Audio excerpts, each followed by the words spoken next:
The S&P 500 has been red for the large part just over the last week, but we can look at that as some good news, as it means we can start to buy some very strong undervalued dividend companies at some very nice valuations.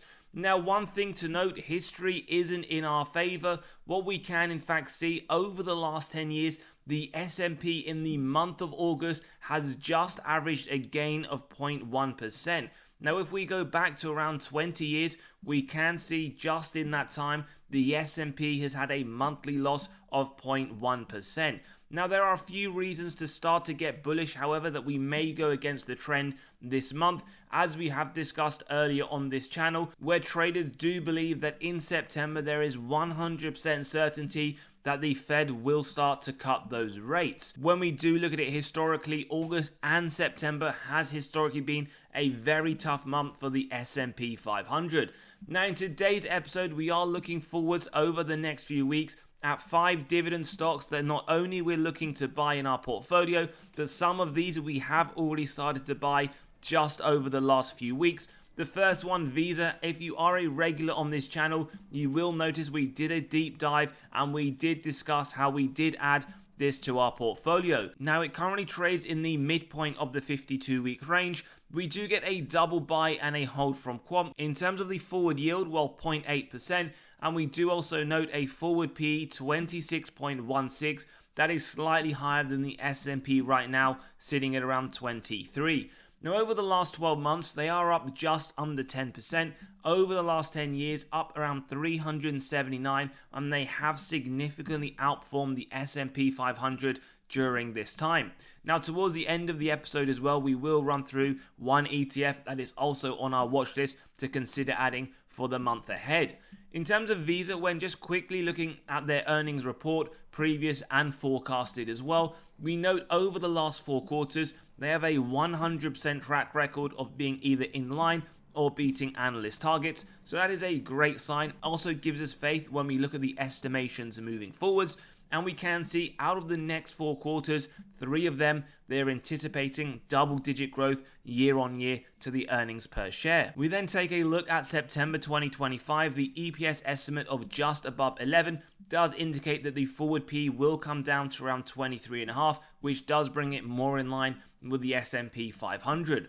Now, very quickly, we also note the dividend safety score sits at 99. It is very safe.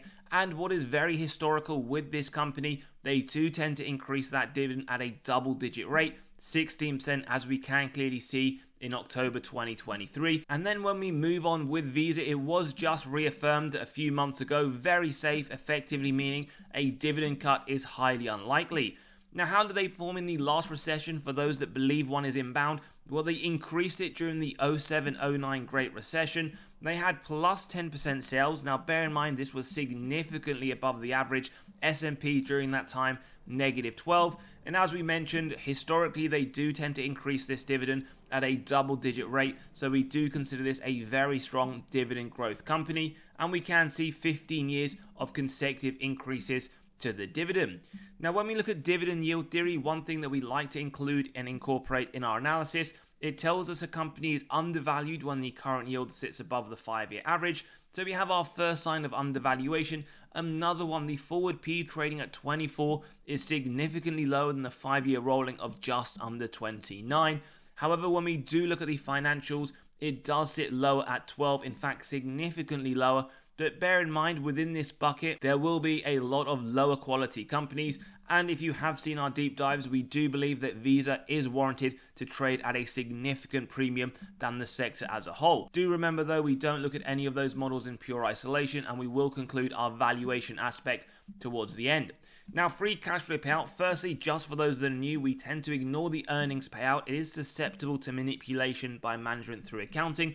And when we focus on the free cash flow, it does help us identify those that will soon have their dividend cut. Now, below 60% is what we want. Below 60% is exactly what we get. In fact, pretty much below 20% nearly every year, 19% in 23, 21 over the next 12 months. So very obvious how they are able to continue to increase that dividend at a double-digit rate. Free cash flow, remember what you want with companies increasing consistently over the longer term. Visa, as we can clearly see, nearly 4 times growth over the last 10 years and anticipated to continue into 2024 for the full year report. Sales growth, now as a minimum we do want to see this at 3 to 7%, with Visa pretty much double-digit increase every single year, 11% in the more recent year. And if you did see our deep dive, we did look at the investor presentation where they do believe again another double-digit is expected for the full year of 2024, and numerically speaking we can see nearly tripled their top line over the last 10.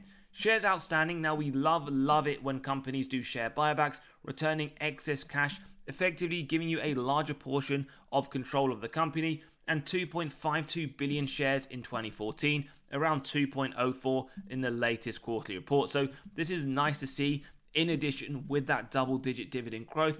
And I always recommend investors to take a look at the capital allocation part of the slide deck that the companies produce, just so you understand how they are looking to essentially give back to investors. Now, ROIC, phenomenal metric that we always incorporate, 10% or more, give us the faith that management are able to effectively allocate their capital. Consistently high for Visa, 34%, very nice to note in 2023. That is an incredibly attractive metric that all investors will take a good look at. We then move on to the operating margin, not only above 12%, but consistently very high, and it has been increasing, so we get that sense essentially of operating efficiency. Remember, high quality company, they are able to continually increase their top line revenue whilst also increasing their margins, and this is purely what we would say as the definition of a free cash flow machine, in the low 60s just over the last 3 years. Finally, the net debt to EBITDA, very important metric because it correlates to balance sheet strength, dividend safety. EBITDA referring to the earnings before the interest, tax, depreciation, amortization, and the numbers that you do see below are the number of years it would take the company to pay off all of their debt net of cash on hand. Now bear in mind we want below 3. This is very strong, 0.05 in 23. 0.14 expected over the next 12 months. Visa has an absolutely phenomenal balance sheet, and we can see why they get the highest dividend safety score as well. Now, it's great to see a company with phenomenal metrics, but does it meet the valuation that we want to see? Now, spoiler alert, the answer is yes. Our intrinsic value at $323, and the way that we got this is running it through the two models. We can clearly see with the current price at $259, we will get a nice margin of safety. Remember, we always start off with 10%. We execute on that if it meets our 3 golden criteria: wide moat, strong financial metrics, and good forward-looking data. Now, you could argue that Visa meets all of those criteria, and therefore up to $291 it is a buy. Well, we keep going till it's near the current trading price, and we can in fact see that in today's market price, you're getting a 20% MOS level on an incredibly high quality company. In terms of upside, well, Wall Street do have a price target of $317. They see 22% over the next 12 months, and this is in fact one, not only will I buy it in August if it does stay at around this reasonable valuation, but it is one that I did just buy over the last week. I do see this as a high quality company that is now trading at a discount. As always though, as we go through along these stocks, do give us your thoughts below. Now before we move to the next one, just to let you know, we've released our latest weekly article. If you want access to any of this, you can click on the pinned comment and sign up and read straight away. We are also releasing our next one on Monday, as we do every single week. Now the next company, not only are we looking to buy, but we have also been buying. In fact, we released an episode quite some time ago where we were discussing how we were buying Vici Properties nearly every single day when it was around the $27 mark. Now we do get a triple buy rating every single analyst. It is trading in the mid to upper end of the 52-week range. It has a nice yield of 5.4%, P to FFO of around 12.21, and now when we are going to see interest rate cuts, where you could argue a lot of people were just having interest on their savings at around the 5% mark, when they do start to cut those interest rates, a lot of that money will flock into high yield, strong companies. Vici Properties could certainly be one of those. Now over the last year, it is down around 6%, but as we mentioned, just over the last month, with the interest rate cuts looming, 100% certainty from traders, it is up around 11%. Now over the last 5 years as well, we can see up 44.5%. Bear in mind, this does not include those dividends reinvested, so that would be up marginally higher. Now in terms of their earnings, as we can see, a little bit of a hit and miss. Out of the last 4 quarters, They have in fact only beaten 2 of them, so 50% track record. And over the next 4, we can see 2 out of the 4 are anticipated to be an increase year on year. Now, if they do hit their 2.67 mark, it will bring that forward P to FFO at around 11.5. Now, one thing we continue to discuss is their dividend safety that does sit at 50, so borderline safe. We can take a look at that and discuss, and they did increase their dividend at a very nice rate, especially for a REIT that already has a very nice starting yield, 6.4% increase in September 23. Now, what this means effectively, borderline safe, that there is a moderate risk of a dividend cut over a full economic cycle. Now, in terms of dividend growth, as we said, very nice last September, and on average over the last 5 years, they've been increasing this 10% year on year. We also note 5 years of consecutive increases. Now, in terms of dividend yield theory, we do get an undervaluation signal, 5.38 above the 5-year average, and the forward P to AFFO not only below the 5-year rolling, but also below the real estate. So in effect, for Vici Properties, even at this level where it is up over the last month double digits, we do still have a triple undervaluation signal. Now, with REITs, we tend to ignore the free cash flow. Essentially, it is a lot more volatile. So in terms of the adjusted FFO, funds from operations, below 75% for hotel REITs, pretty much where that straddles along year on year, 73 expected over the next 12 months. Then we look at the AFFO per share, similar to free cash flow. We want the same thing, increasing consistently over the longer term. That is what we get, again, expected over the next 12 months.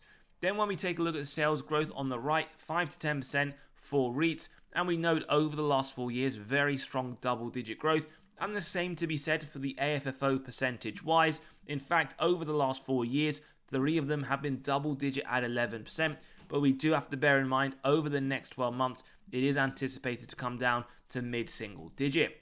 So sales, we can in fact see numerically very sharp growth, but one thing that we do have to say, shares outstanding, unlike for example Visa that we saw where they do share buybacks, REITs in general will dilute your position over the longer term.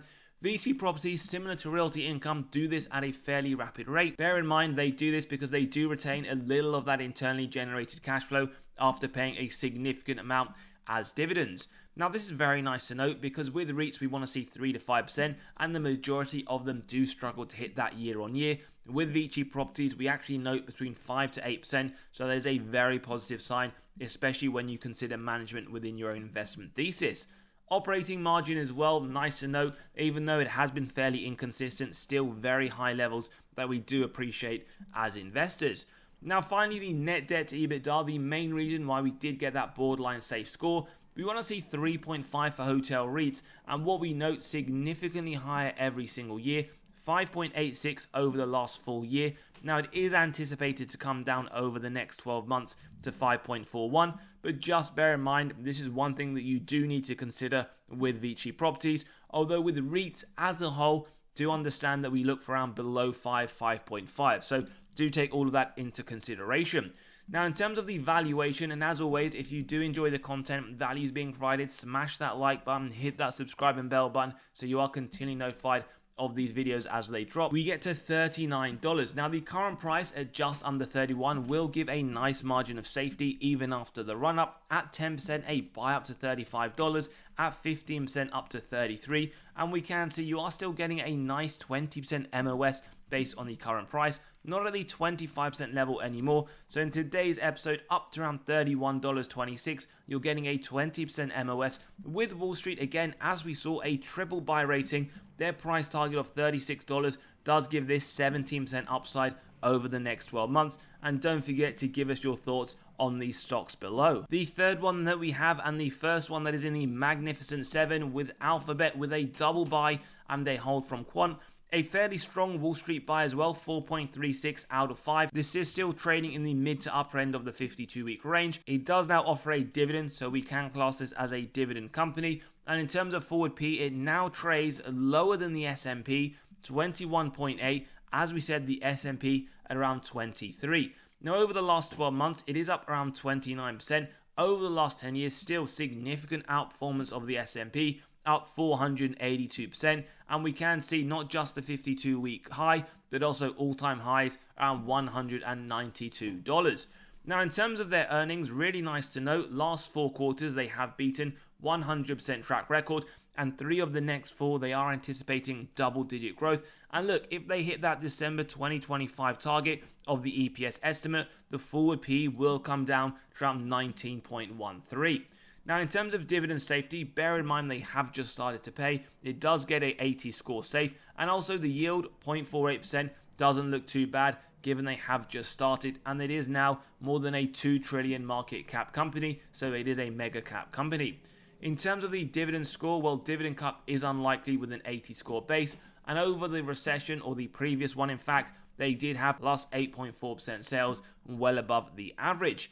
Now, we're not going to look at dividend yield theory. As we mentioned, they have just started to pay a dividend, but on a forward P perspective of 20.8, that is lower than the 5-year average of 23.5. We're not going to give much consideration to the sector as that is much lower, and in fact there will be a ton of very poor quality companies as we have previously identified. Free cash flow payout, now this just shows us that currently when they are paying out a 12% payout ratio means there is a lot of room for them moving forwards to increase this at a strong double-digit rate, something we will expect them to do moving forwards. And the free cash flow looks very, very nice. In fact, this is more than 5 times growth over the last 10 years and expected to increase very, very sharply just over the next 12. Now, growth to their top line is also very nice to see. In fact, 3 to 7%, as we mentioned, double digit every single year, 9% however in the more recent year on a trailing 12-month basis, up back to those double digits we always love to see. Numerically, no surprises, rapid growth, and what they have started to do at a very nice rate just over the more recent period are those share buybacks. Always love to see this, especially for companies that do offer a nice dividend increase. As we said, something we do expect from Alphabet moving forwards. ROIC as well, very strong above the minimums in the high 20s just over the last 3 years. 32% on a trailing 12-month basis, and definitely a metric I would advise you just to look at the companies you hold and see whether or not they do hold a very good rate. Operating margins, well, consistently in the mid-20s to the 30s, 29% in 23, as we can see an element of operating efficiency, and free cash flow margin, always love to see not just above the minimums, but look at that in the mid-20s over the last 4 years. Finally, we get to the net debt to EBITDA, probably the best metric you will see today. 0 right across the board, and over the next 12 months, won't even take Alphabet 1 day to pay off all of their debt, net of cash on hand. Now, first thing to note with the valuation, Wall Street do believe some very nice upside of 25%, their price target $209. Now, our intrinsic value of $188, we have to be honest, is incredibly conservative. How we got to this? Well, we put it through the DCF model. We have the free cash flow year on year. The average growth is 24%, and we have gone for a low rate of 10% moving forwards. Now you can see we have a low, medium, and high, and the low effectively of 10% gives that value of 188 with upside of 12%. Now, just for transparency, we'll show you that the 15%, when we do input it into the model, does give that intrinsic value of $264, which means 58% upside, and that is very, very nice. But also, in all honesty, you could argue that is more of a fair representation given the average growth. And again, we'll just show you that 20% does show $371, meaning more than double the current trading price. Now remember, you can grab a copy of this model by clicking on the pinned comment below, writing through your own numbers if you wish. Now, moving forwards then, we will take the 10% rate, so do bear that in mind. That is how we got to our valuation. And when we do put it into the margin of safety at 10%, pretty much at this value now. So in all honesty, it does look like a very strong buy now, because you are looking at a 10% margin of safety, and that is purely based on them hitting a 10% moving forwards rate, when their average over the last 10 years has been 24%, and just over the more recent year has been sitting at 16%. So a 10% margin of safety with 25% upside from Wall Street. And as always, let us know whether or not any of these you have been adding to your portfolio, or maybe on the watch list. We then move to LVMH, which is a buy signal from Seeking Alpha. It does have a yield sitting around the 2% level. Forward P on a trading 12-month basis at 24, and it is trading right there towards its 52-week lows. Now, down around 20% over the last year. They did recently report their earnings with no surprises but weakness from their China sales. Over the last 10 years, though, they have outperformed the S&P up 314%. Now, we do know the dividend growth has been very nice, high single digit over the last full year, double digit over the last 5, and double digit over the last 20. Now, in terms of looking at the payout ratio, well, we can see no worries whatsoever, below 60% pretty much every single year, 61 in 23, 54% on a trailing 12-month basis. Then we look at the free cash flow payout. Now remember, one of the metrics we like to see for companies we invest in is increasing in nature. In fact, nearly 4 times over the last 10 years, although there is a little bit of inconsistency, and we do note over the next 12, it is expected to increase by around 50%. We then take a look at the sales growth. Now a little bit inconsistent, but still over the longer term, some very nice numbers. And in 2023 alone, 9% is something we do quite like to see. And numerically, they have nearly tripled their top line from 2014 to 2023. Now, shares outstanding, one thing that other companies maybe have done that this one doesn't, are those share buybacks, pretty consistent over the longer term. In fact, just a trivial 4 million shares bought back over the last 10 years. ROIC as well, very nice, consistently in the high teens. In fact, 21% over the last 2 years. Again, this does make it incredibly attractive. Definitely one of our favorite metrics to look at. Operating margin, well, clear operating efficiency, not just increasing their revenue over the last 10 years, but also the operating margin in the high 20s in 21 to 23. And free cash flow margin, even though it is inconsistent, we still note very nice 12 to 16% over the last 2 years. Finally, we get to the net debt to EBITDA. Remember, below 3, pretty much the blanket rule when we're not being industry specific. 1.67 in 23, 1.71, so a marginal increase over the next 12 months. Does mean no surprises when we do look at that company's balance sheet and the dividend. They both do look to be strong and secure. So in terms of the valuation, this one is near the 52-week low. Our intrinsic value of $910 is lower than Wall Street. Their price target $929 with upside of 28%. So in terms of actually putting it through the MOS at a 10% level, we do get a buy price of $819. At 15%, around $773. And in today's episode, you are getting at least a 20% margin of safety up to $728. Now, for those that want 25%, you would have to wait for around $683. But we do believe a high quality company like LVMH, 20% MOS and 28% upside is definitely one you should seriously consider for the portfolio. We then move on to ASML. Now, we do have a double buy rating with a hold from Quant. This one is trading in the midpoint of the 52-week range with a forward yield of 0.75%. Forward P that does look high just off the bat at 44, and over the last 12 months it is up around 29%. When we look at just over the last month, however, it is down around 13%. We essentially had their earnings, which did look fairly strong, but there was a lot of geopolitical tension coming out from both Biden's administration as well as Donald Trump about Taiwan.